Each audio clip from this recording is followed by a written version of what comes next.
Bismillahirrahmanirrahim, dear student. Today we will discuss about the very important topic, that is punctuation. Punctuation is highlighted with the red color, and after doing any activity, definitely we have some learning outcomes. After watching this video, we will what would we get after watching this video? We will be able to punctuate the paragraph in English grammar. So that is very important lecture. Before starting this lecture, please subscribe my channel, and as well as comment whatever you are not understanding in my comment section, as well as write to me in emails, or my number is also given. You should also discuss with me according to this lecture. So I will try my best to give you the full detail of punctuation one by one. So jump to the first slide. That is, there are 14 punctuation mark with examples which is used in English grammar. So one by one I will give you the example and as well as the use of all. Our first slide is, there are 5 categories in 14 punctuation mark. We can break down the punctuation mark into 5 categories as follows. First of all, the sentence endings, periods, questions mark, exclamation mark or point. Second category is comma, colon or semicolon. Third one is a dash or hyphen. Fourth one is brackets, braces and parentheses. And the fifth one is apostrophe, quotation mark and ellipses. So if there are 5 categories of punctuation, and in these five category there are 14 punctuation marks. So jump to the first one. So each category serve its own purpose within a sentence or text. While there are some difference between American and British punctuations style, here we focus on the main example instead of breaking down the slight difference. Let's take a closer look at each punctuation mark and its usage. So there is big difference between American and British, but we do not consider it, but come to the point to solve the problem. First one is the period or full stop. In American English we usually say period, and in British we say full stop. So the picture is there, full stop is a dot. This one is probably the most straightforward, also referred to as full stop. The full stop denotes the end of a sentence. Of a full sentence is considered as a one that is complete and declarative. हम ये कह सकते हैं कि एक जो period होता है, जो फुल स्टॉप होता है, वो प्रोबेबली जो है बहुत सीधा सवाल है कि वो हर एक सेंटेंस के एंड पे इस्तेमाल होता है, और वो क्या है कि जब वो फुल स्टॉप जो होता है वो एक सेंटेंस की कंप्लीशन को बताता है. इसकी चंद एग्जांपल देखते हैं. Here are example of the period at the end of the sentence. The dog ran under the fence. अब जो है फुल स्टॉप लग गया है, एक सेंटेंस कंप्लीट हो गया है. पीरियड आर, नेक्स्ट रूल को देखते हैं. Period are also used in the abbreviation such as the names and the titles. So second, here is example of the period at the end of the sentence. Let's see. Dr. Smith, over here doctor is in a written form, in a short form Dr. Smith. Doctor जो है, doctor के actual spell जो होते हैं DOCTUR, लेकिन जहाँ पे short form में लिखा गया है doctor Smith read his patient chart. Second example, mister H Porter open his front door. आप जो है मिस्टर और डॉक्टर को आप देखेंगे, या एज के बाद जो है फुल स्टॉप को देखेंगे, ये किसी वर्ड को एब्रीवेट कर दिया गया है. तो शॉर्ट करने से क्या है, अगर हम जैसे गवर्नमेंट लिखते हैं तो GOVT लिख देते हैं, डॉक्टर लिखते हैं, मिस्टर लिखते हैं, तो इसके सामने जो है हम डॉट लगा देते हैं. तो ये पीरियड और डॉट जो है इसी के मुताबिक होते हैं. अब हम अपने नेक्स्ट इम्पॉर्टेंट जो है पंक्चुएशन मार्क की तरफ चलेंगे, that is question mark. Question mark का आप सिंबल भी देख सकते हैं. Question mark also and a sentence. एक क्वेश्चन मार्क भी जो है सेंटेंस का अख्ताम होता है, जैसा कि उसके नीचे एक डॉट भी होता है. However, it's end a sentence that is direct questions. It means that इसके अंदर एक क्वेश्चन होता है. Typically sentence that are questioning begin with the what, how, when, where, why and who. इनसे जो है हमारा जो है सवाल शुरू होता है. ये भी हो सकता है कि स्ट्रेस और इंटोनेशन से भी क्वेश्चन शुरू हो सकता है. जो इनसे ना हो, स्ट्रेस और इंटोनेशन भी इटसेल्फ क्वेश्चन क्रिएट करते हैं. Here is how to use the question mark in a sentence. How do you like your eggs? Why didn't you like to movie last night?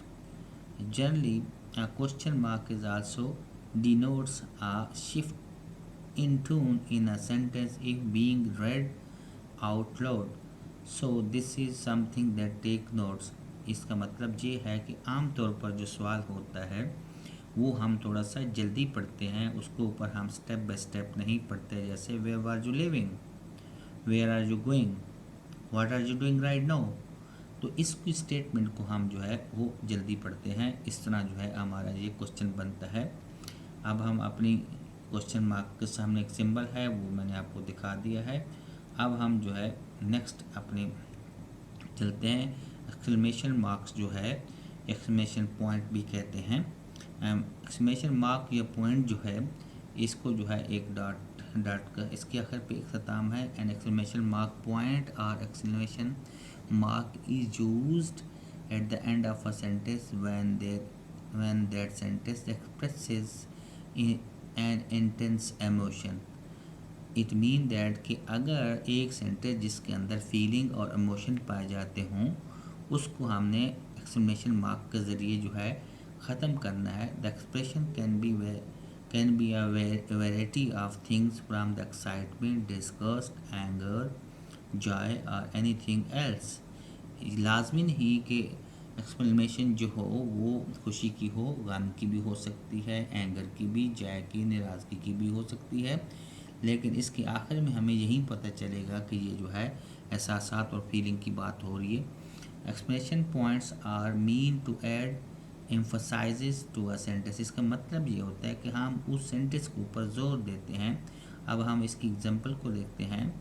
Look out behind you, she yelled. अब वो क्या है कि she yield जो है वो चिल्लाई. Look at behind you, अपने पीछे देखो. Maybe something is serious, that's why she is asking you. I am so excited to go to the park tomorrow. It mean यह है कि वो एक्साइटेड है, इसके बारे में जो है उसकी फीलिंग्स पाई जा रही हैं. और सिमिलरली जो है इसके आखिर पे एक्सक्लेमेशन मार्क हो लग गया है. तो अगर हमारी फीलिंग्स होंगी या एक्सप्रेशन होंगी तो हम आखिर में उसके एक्सक्लेमेशन मार्क जो है वो लगाएंगे. अब हम अपने नेक्स्ट देखते हैं कॉमा को. कॉमा जो है बहुत इंपॉर्टेंट जो है हमारी पंक्चुएशन है. Commas are used to insert a pause into a sentence. The purpose of the pause can be for the different reason such as to separate ideas, phrases or even alter the sentence structure of a sentence. Comma उस वक्त इस्तेमाल होता है कि जब हम किसी चीज़ या किसी सेंटेंस के अंदर जो है किसी ख़ास मकसद के लिए पास देते हैं, रुकते हैं और इनको सेपरेट करते हैं, अलहदा करते हैं. तो इन चीज़ जब हम अलहदा करते हैं तो फिर इनके दरमियान हम कॉमा का इस्तेमाल करते हैं. Commas have a few different uses. अब हम इसके इस्तेमाल को देखेंगे. Commas are used for the direct address such as, अगर हमारा डायरेक्ट एड्रेस करना होगा जो it was nice to see you again. It mean we are addressing someone. Ali come here, Ali के बाद कामा और फिर हम उसको कमांड देंगे. They are also use to separate two complete sentence. दो कंप्लीट सेंटेंस को भी सेपरेट करता है. He went to the library एक one and then he went to for lunch. आप लाइब्रेरी और लंच के दरमियान जो है टू कंप्लीट सेंटेंस है लेकिन इनको उसने कामा के ज़रिए किया है. तो अगर हम कंप्लीट थॉट होगा उसको भी कामा के ज़रिए सेपरेट कर सकते हैं. Let come to the next slide, that is comma. Also there is another example. Instead of using a comma, the sentence should read, it is almost time for the dinner and I am not hungry. अब हम यहाँ पे देख सकते हैं कि it is को जो है वो इट्स के साथ किया गया है, और इसके साथ आई एम पूरा नहीं लिखा गया बल्कि आई एम लिखा गया है। ए को जो है ख़त्म किया गया है। Oxford common are often debated within the academies and the English language, and using one often comes down to preference.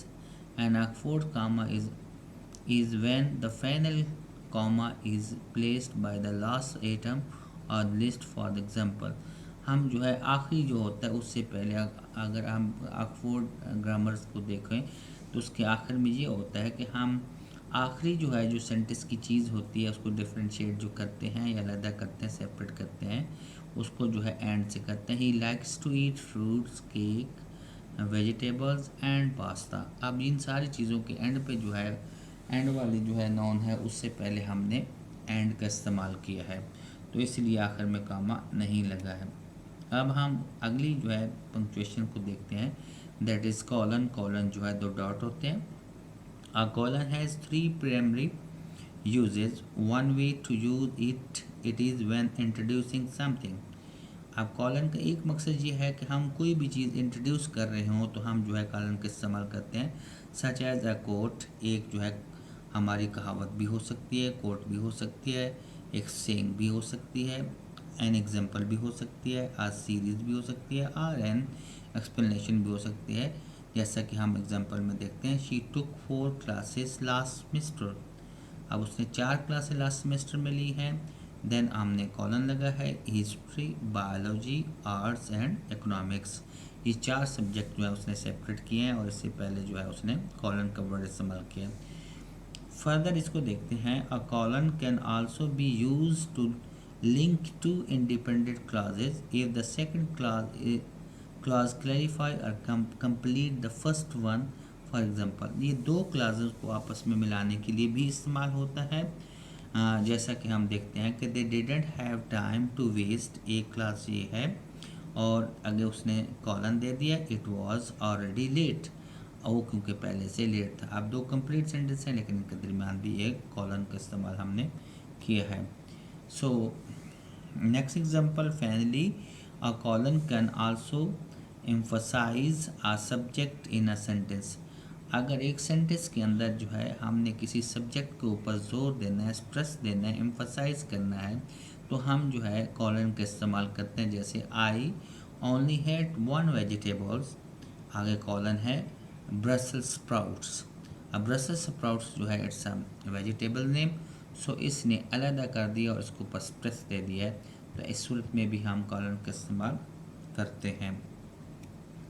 Next punctuation is a semi colon. Semi colon जो है एक डॉट और एक कॉमा का इस्तेमाल होता है। सेमी का मतलब है हाफ है, कॉलन का हाफ है। सिमिलियर टू अ कॉलन, ये बिल्कुल कॉलर से मिलता जुलता है। A semicolon link to independent clause, यानी ये जो है 2 इंडिपेंडेंट क्लास वो होते हैं जो किसी के ऊपर डिपेंड नहीं करती, इंडिपेंडेंट मीनिंग देती हैं। However in the case the clause are more closely related than when you would use a colon. For example, जब हम एक कॉलन यूज़ करते हैं तो वो आपस में रिलेट होती है। जैसा कि हम आपस में एग्जांपल देते हैं, I have a meeting tomorrow morning, semi column, I can't go out tonight।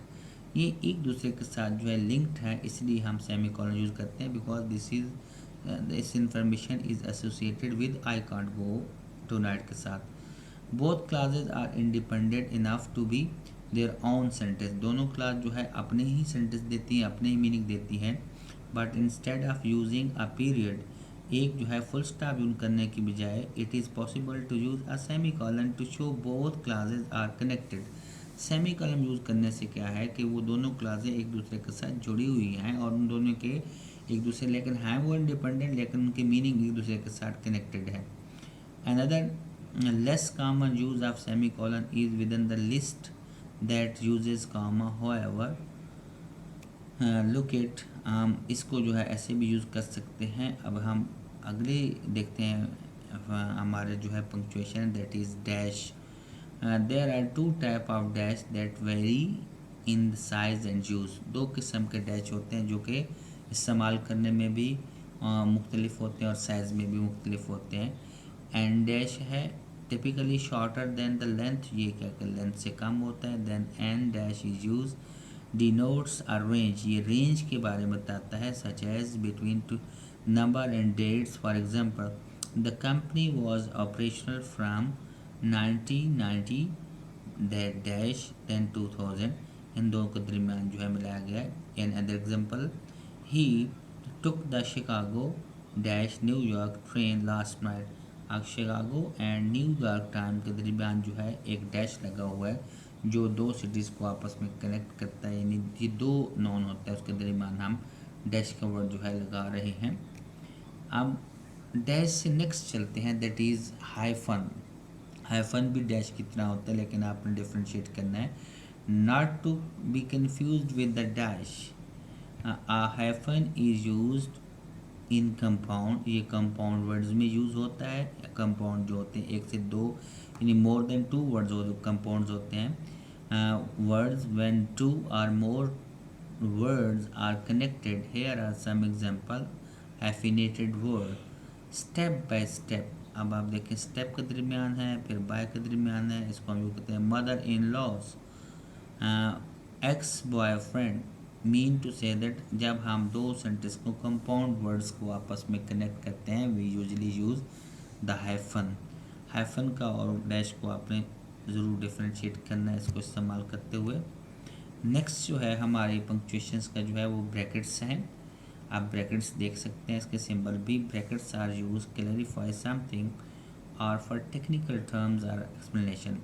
Brackets जो होती हैं हमारी टेक्निकल कोई टर्म्स पाई जाती हैं उनके लिए यूज़ की जाती है, जब हमें समझ ना आ रही हो तो उनको हम टेक्निकल टर्म के लिए यूज़ करते हैं। It can also be use to clarify a subject when quoting an other person or text. For example हम जो है जब हम किसी आदमी का नाम जो है वो लिख रहे होते हैं बार बार, लेकिन अगर हम प्रोनाउन यूज़ कर रहे हों तो उसको अगर मज़ीद जस्टिफाई करना है, क्लेरिफाई करना है, तो हम जो है उसके नाम के साथ जो है उसके प्रोनाउन के साथ जो है नाम भी लिख देते हैं ताकि मज़ीद हमें पता चल सके कि एक्चुअल इस बंदे के बारे में बात हो रही है, वो कौन है। She Mrs Smith agree that cats are better than dogs.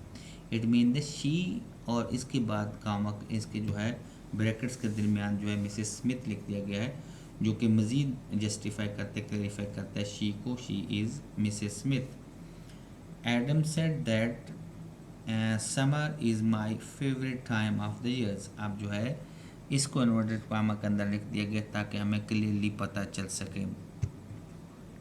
Next जो है ब्रैकेट्स के बाद जो है हमारी नेक्स्ट स्लाइड जो है दैट इज़ ब्रेसेस। ब्रेसेस जो है छोटी जो है ना ब्रैकेट्स होती हैं।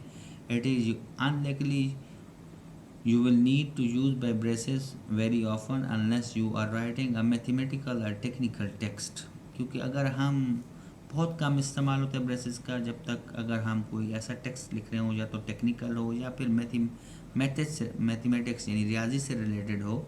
However, it's still good knows you don't accidentally use them instead of brackets or parentheses।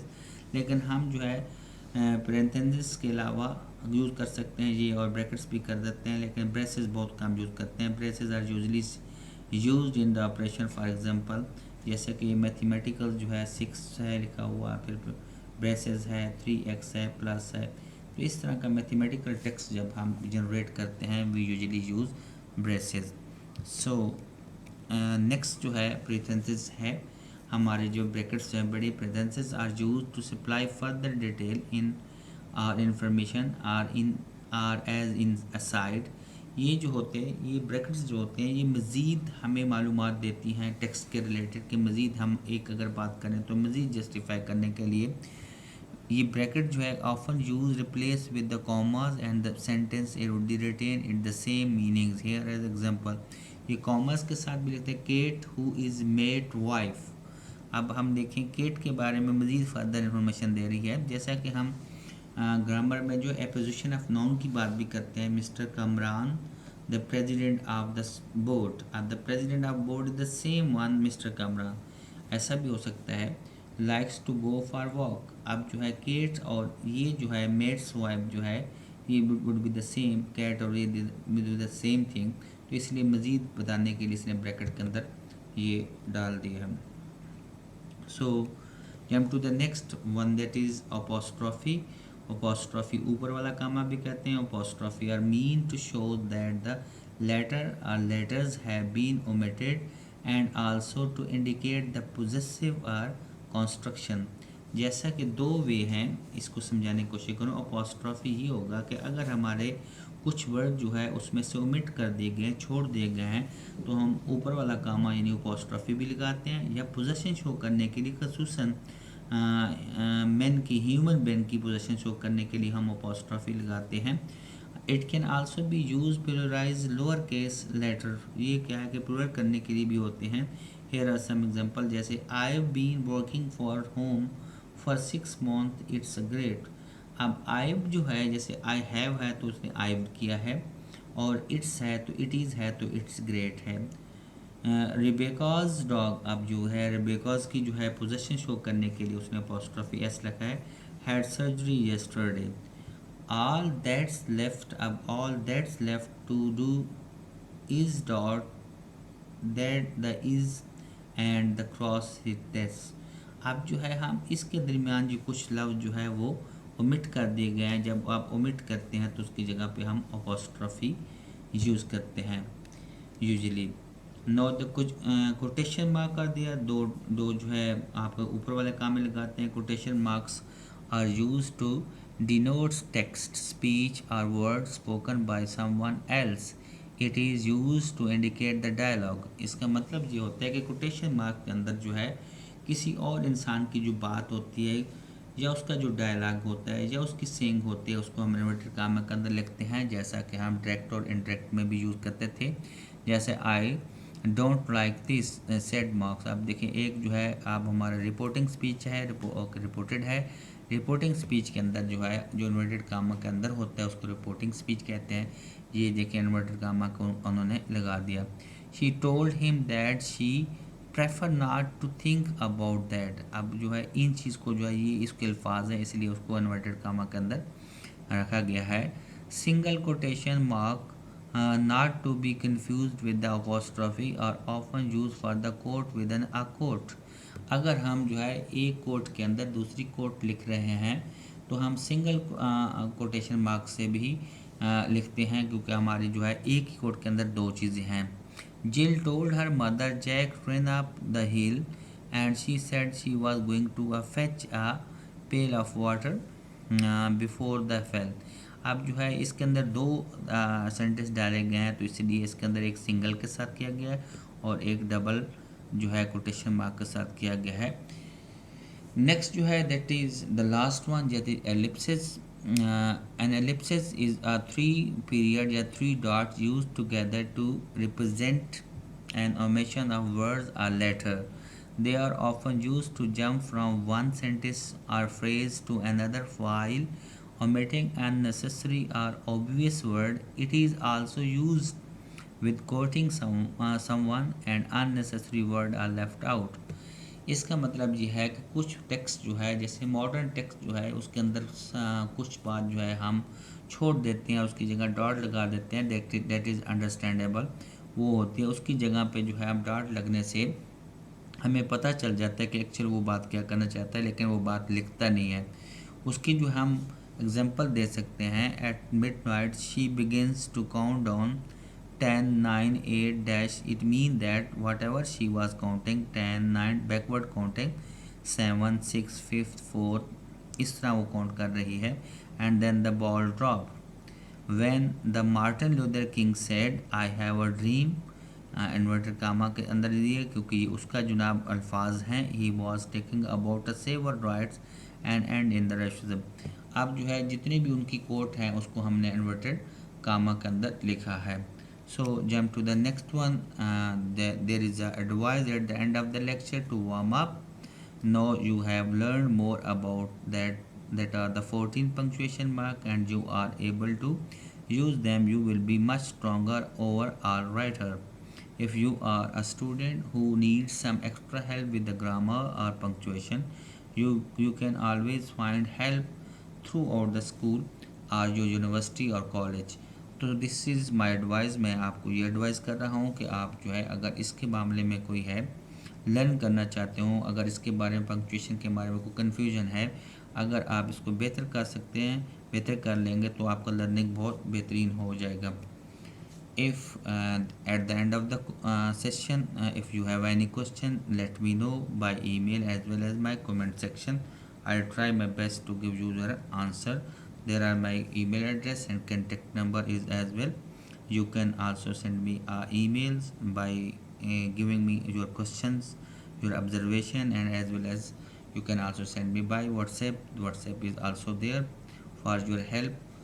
Thank you so much for watching my channel, and as well as request to subscribe my channel, and as well as write the comments whatever the flaws are there. You may also suggest and also give your suggestion. I would always welcome your suggestion. Thank you so much for watching this lecture, that is very important lecture. Assalamu alaikum.